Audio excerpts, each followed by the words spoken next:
Right, sorry to interrupt, but you did extra time. All right?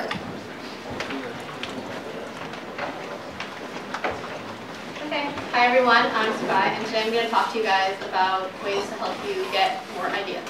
And it's based on a book called How to Get Ideas by Jack Foster. It's like a really awesome book. It has a lot of great ideas and examples, so if you're interested, please read it. It's really simple to read. So what is an idea? There are many definitions that are out there, but the definition we're going to use today in the examples are that an idea is a new combination of old elements. And what's really nice about this definition is that it's simple, straightforward, and basically like a recipe. It's telling you that you take some old ideas, old elements, mix them together into a new combination, and voila, give a new great idea. So, how do you produce ideas? There's this 5-step method that he says that you can use to actually create ideas. First is define the problem, which is something we've talked about in this class, where you can define the problem. You want to make sure you define it correctly, because if you define the wrong problem, then you're going to be solving the wrong problem. Next is gathering the information.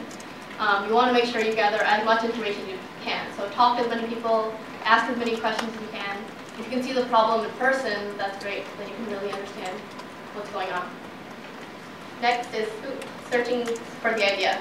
And so that's, again, just thinking about different ways to solve the problem. And you want to start thinking about things, and your first initial ideas will lead to other ideas. So you really want to be active in your thinking and searching for a problem.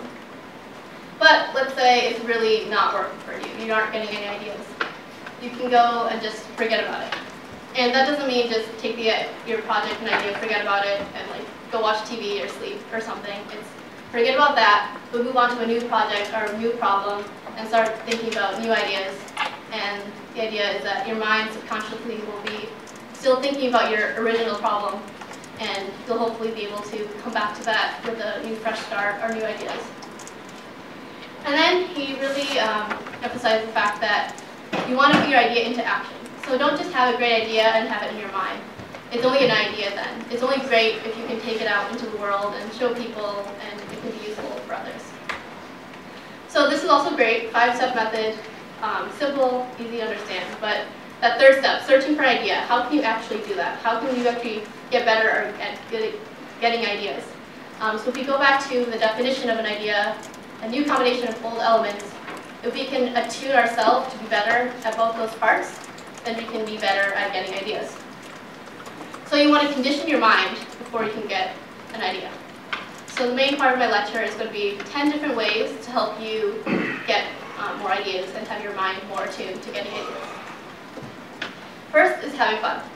As we watched with like the IDEO lecture and video, having fun is really crucial for you to be able to have your creativity flowing and everyone being happy and being able to think of cool ideas. When we watched the video, were the IDEO people having fun because they were coming up with great ideas, or were they having great ideas because they were having fun? It's the latter. And so if you're able to have great ideas, have fun, your ideas will flow and you'll be able to work well. So it's weird. People said, if it isn't fun, why do it? Next is be more like a child. Adults have this great way of putting boundaries and limits and preconceptions and have assumptions.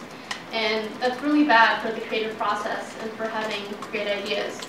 And what you want to do is to go back to when you were a child and had so much possibility and thought anything was possible and creatable. And so you want to do what you can to be more like a child and be open to anything. And so if you're going to have a meeting, go plan to have it in a park. Or if you need a break, go play like darts or ping pong or hallway hockey. Just, do things that you would do as a kid. Or like take notes with a crayon, eat ice cream at your desk, write on your window with felt tip pen, go sing in the elevator. Just anything you did as a kid that was fun, just do that and it'll help you open up your mind to more possibilities. Next is be idea prone. Some people you can tell are more likely and seem to have better ideas. And why is that the case? And what he talks about in his book is that much more a psychological thing, whereas most people feel that they won't be able to get a good idea, or it's hard for them. And so what he says is that you need to know that the ideas are out there and that you can find them. So yeah, know that ideas exist. And then know that you can and will find those ideas. And you need to know that what you think about yourself is really important. So it's the whole Henry Ford quote. If you think you can, or if you think you can't, you're right. So if you think you can come up with a great idea, then you'll be able to. But if you can't, then you're most likely won't. Secondly, know that the human mind is an amazing thing, and you can really alter your self-perception by thinking about it. So know that fact and use that to your advantage, and really, believe in yourself. So getting a good idea depends on your belief in its existence and upon your belief in yourself. So believe. Next is visualize success. One way to really focus on a goal is by imagining it in your head and really seeing you achieving your goal. So instead of just thinking, oh, I'll get a good idea, imagine yourself having that eureka moment, or imagine yourself pitching to VCs and them loving it, or imagine you getting an award for the amazing work that you've done. Visually, close your eyes and see yourself going up on stage and receiving that award. By imagining you achieving your goal, you're much more likely to do it. Next is rejoice in failure. This is your typical, everyone fails, it's okay. And it's true, because what it means if you failed is probably that you've gone too far. You've done something really crazy, really out there that no one really gets, or the world isn't ready yet. So it's okay. You can take a couple steps back and have another great idea that might really succeed. So always try and keep a positive spin on things, and don't get little failures down. Because each failure is actually something unique in its own way. There's the Thomas Edison quote that I haven't failed, I just found 100,000 ways it doesn't work. So remember that. Next is get more inputs. So if we go back to the definition of what an idea is, it's a new combination of old elements. So if we're able to increase the number of old elements that you guys have, then you'll be able to come up with more ideas. So the first thing is to get out of your rut. So every one of us here is in a rut, including me. You do the same thing every single day. You go to your classes, you probably take the same route you walk to class. You probably eat the same things at the dining hall. You probably watch the same TV show when you're taking a break.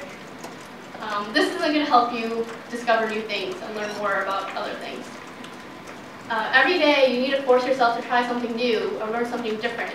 Go on Wikipedia and look up something that you hate, or read a book about something that you hate. There are so many stores on Harvard Square. Go to a new one every day and see what's around. Take a new path to class every day. If you eat dinner at the dining hall, eat with someone new and learn about their experiences. Or if you're at a restaurant, order something on the menu that you're not quite sure what it is. Just do something different and really change your perspective on how to get new inputs. Secondly is learn how to see. So it's great if you're going to new places, doing new things, meeting new people, but you also want to pay attention on really being an active participant in that, if that makes sense. So don't just go along, and you should enjoy the ride, but also try and focus on the aspects that are cool or different, interesting, or similar, or weird compared to other things you've been doing in your normal life. And similar to how in our class we have an idea book where every day you write a new idea, what's really good is we have a seeing book where every day you list just something new you saw, something that struck you, that was interesting and cool, and all these things can add up and you might think of a great idea. Next is screw up your courage. First, know that everyone's afraid of not having a good idea, and everyone's nervous that no one's going to like their idea. But everyone is afraid. Even the people who sound and think that they're great are also scared. So just know that.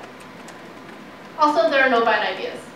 yeah, so some ideas might not work so well, but that's okay because each idea is its own new thing, and by creating them, you're going to be creating more and more ideas. And that's fine if it's a bad idea. Just think of it positively as a way of saying, okay, that didn't work, but now I have an opportunity to do an even better idea that's actually awesome. So just don't let that get to you. And so let's say you're probably scared because you're like, okay, if I don't get a good idea, I won't succeed, everyone will laugh at me, etc. But that's why you don't bank your whole life on one idea. Come up with lots of ideas. So if one fails and doesn't work out, that's fine. Just move on to the next one. So just have as many ideas as you can, and just continue. Because the thing is, once you get that great idea and it's going, it's so great. And so you shouldn't let all these little setbacks get to you, because one day you will be able to succeed and get what you need. Next is team up with energy.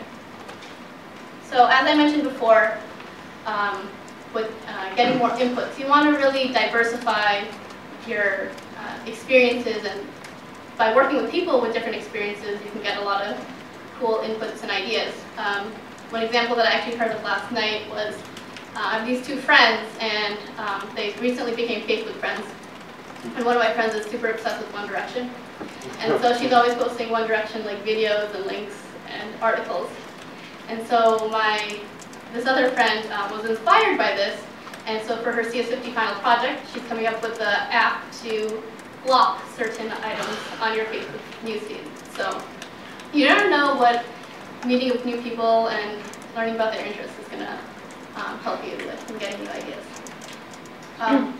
Some things though, if you get too many people involved, it can be messy and complicated, so try and keep a small group when you're working with people. Also, when you're working with people, make sure they're people that you're comfortable with, and people that you feel like you can mention and say any idea that pops in your head. You don't want to be with people that you think will think you're stupid or think it's silly. And then finally, of course, you want to make sure your team is full of like energetic, happy people that want to be there to get an idea, not anyone who's just going to bring down the rest of the group. Next is rethink your thinking. And this is, first, think visually. So again, really try and see your problem or your idea in a drawing or a creative way and see it differently. And think laterally. So this goes back to the 6 hats lecture that we had first, where it's really thinking laterally and thinking in different lines of thought and not your normal linear steps. Again, don't assume boundaries that aren't there. Again, as adults, we have the tendency to confine ourselves to what we think is around us. So don't let that be the case, and really try and think outside the box. But you do want to set limits, mostly deadlines. If you're, free for all, you're probably never going to get your idea finalized. So try and have deadlines so that you're really, pushing your creative energies and keep your thoughts going. Finally, it's learn how to combine. So first, look for analogs. If you can see how is my problem similar to other problems, is it different to other problems? So try and see if there are any things that you can compare it to. Second, break the rules. So you can actually use those preconceptions that we have, or those assumptions we have, and purposely come up with ideas that break those, and that really change people's ideas and views of things. That's a really cool way to come up with new combinations of things. Play what if, which is just saying ridiculous what if statements about the problem. Like, what if some alien from Mars came down to Earth to use your service or product? Why? If your product or service was an animal, what would it be? Just anything silly and crazy. What color would it be? What hairstyle would it have? I don't know. So just think of anything and just say what if. Look to other fields for help. So again, there are so many different fields that you probably aren't expert in, but if you look at other places and other things, there are probably problems that are similar, or ways that they solve problems that can help you apply it to what you're trying to do. And finally, take chances. coming up with new ideas is all about combining new things into new ways, and so you have to take a chance and do something different in order to get the great ideas. Thank you.